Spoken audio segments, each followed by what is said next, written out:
আপনারা দেখছেন Shoaib cartoon TV.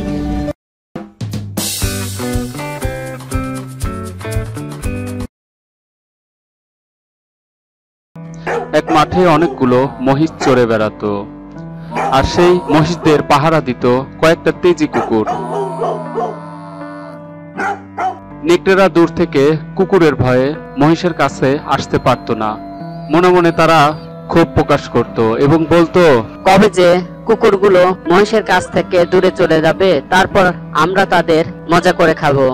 একদিন তারা নিজেদের মধ্যে বলাবলি করতে লাগলো, এই কুকুর কটাই আমাদের শত্রু, কোনো ক্রমে ওদের সরাতে পারলেই আমাদের কেল্লা ফতে। কিন্তু কি করে সরানো যায়? সব সময় তারা মহিষগুলোর কাছ থেকে সরে যেত না। নেকড়েদের যখন এই রকম মনের অবস্থা, তখন কয়েকজন মহিষকে তারা একান্তে কাছে পেল। ভাইরা, তোমরা আমাদের থেকে অমন দূরে দূরে থাকো কেন?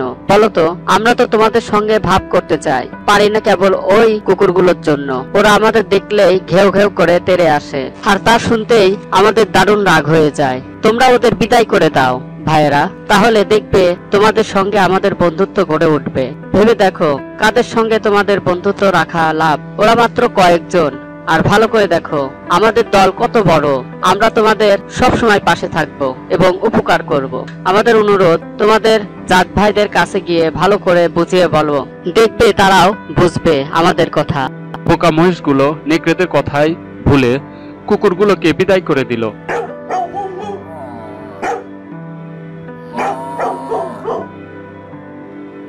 কুকুরগুলো যখন মহিষদের কাছ থেকে দূরে সরে গেল, তখন নেকড়েদের রাস্তা পরিষ্কার হয়ে গেল।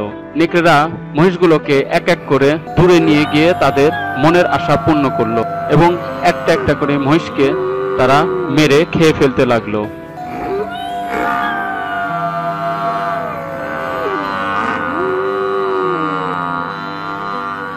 বন্ধুরা, এই গল্প থেকে তোমরা কি শিখলে?